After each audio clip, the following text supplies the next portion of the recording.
Hey guys, Sladamine7 here. So let's just get the card selected by calling out stop. Right there, that's fine. Take a look at that card, that'll be your selection.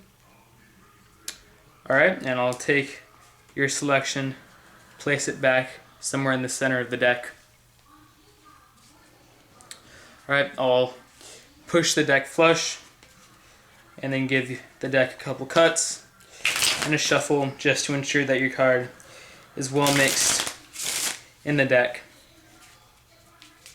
Alright, and maybe just one more cut like this. Now, what I'm going to do is see if your card can come to the top. If not, I'll deal with that later. So, snap and a tap, and that's all it takes for your card, the 8 of diamonds, to come to the top. Was that your selection? It wasn't. Oh, okay. Well, that's okay. Watch, all I have to do is take the 8 of diamonds, flick it like that, and it instantly changes into the 4 of diamonds, your selection. Alright, that was the Shapeshifter change, just in the context of a simple trick. And the Shapeshifter change is it's an awesome change. It's so cool because it's very visual and very quick, and it will amaze spectators. Spectators love it. Now, the first time I saw the Shapeshifter change, I was all like, well, duh, all he's doing is spinning around the cards. I know how that's done. And yes, this change to magicians is very obvious what you're doing. But to spectators, they don't get it. They will not guess what you're doing. Maybe a couple times if they've seen it repeatedly, but you know, how many spectators are gonna find magicians that'll do the Shapeshifter change a bunch of times? Anyway, the point is spectators love this change, and it's definitely a good change to put into your arsenal of color changes. So to get in how to do it, obviously you start off with just a single card turned face up on the deck, and while you're displaying this card, catch a pinky break underneath the top card. Place the card on top and square it. Now, a point here, if you're doing this on a table, like a table routine, to justify putting this card back on the deck, you might want to brush off the table or something. So hold this here and then put it back, brush off the table, and then pick up the double. Or if you're in a street performance, like I did in the video, maybe what you do is you'll show the top card. Alright, so what I did in the performance is I showed the top card. Was that your card? It wasn't. So I take my hand away and kind of move it as I'm talking, and then come back and pick it up to change it, and that's also a way to do it. Anyway, just justify putting that card back on the deck. To do the actual change, you're going to pick up the cards back to back. And you're first going to pick up, since the deck is in your left hand, you're going to pick up the cards in your right hand, and you're going to hold the card at the blank corners with your thumb at the bottom and your middle finger at the top of your right hand. Like this. That's the grip.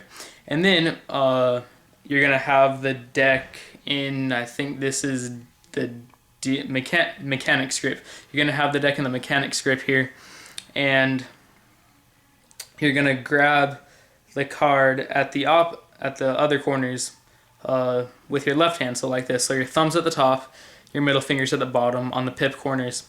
It's not a hard grip, you're just gripping the card in all 4 corners.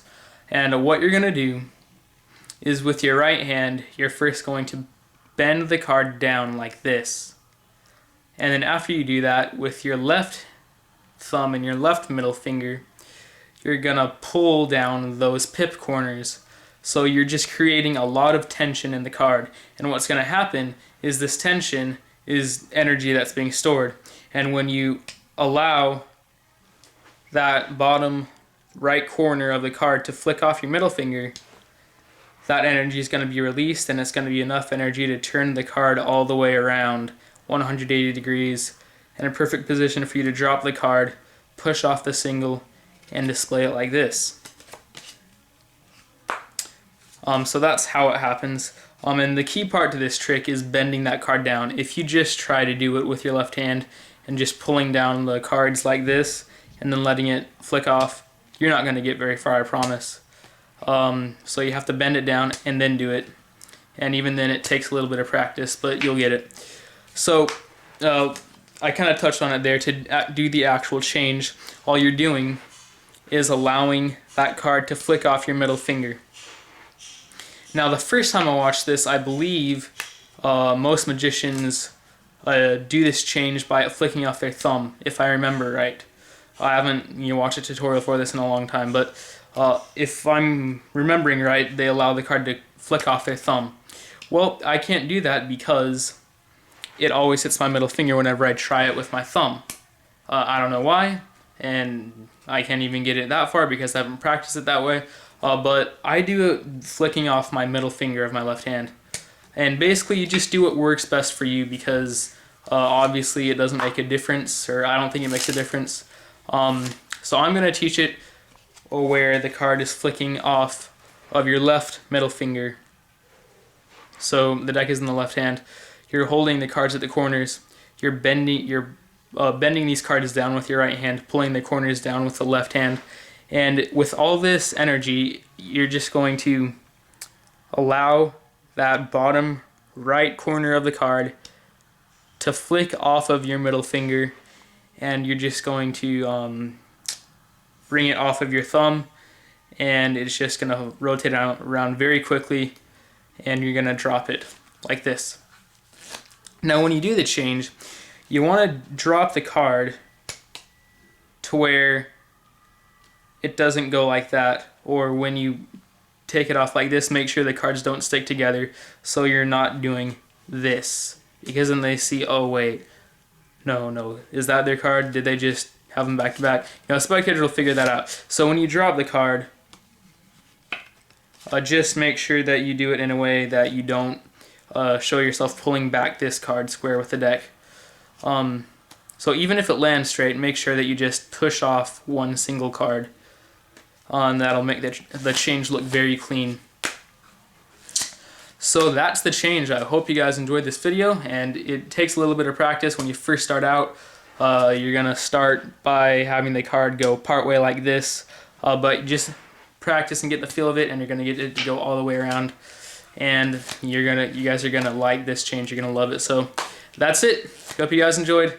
Check out my channel, Slatamine7. If you would, please subscribe. I'm trying to get it built up because I have another channel, Monkey Man Balloons, and I just want to make two channels, one for easy and one for hard and hard stuff. So go check out both my channels if you would. That would be great. And if you guys have any requests, let me know, and I'll help you, hopefully, if I can. And that's it. So I'll see you guys next time.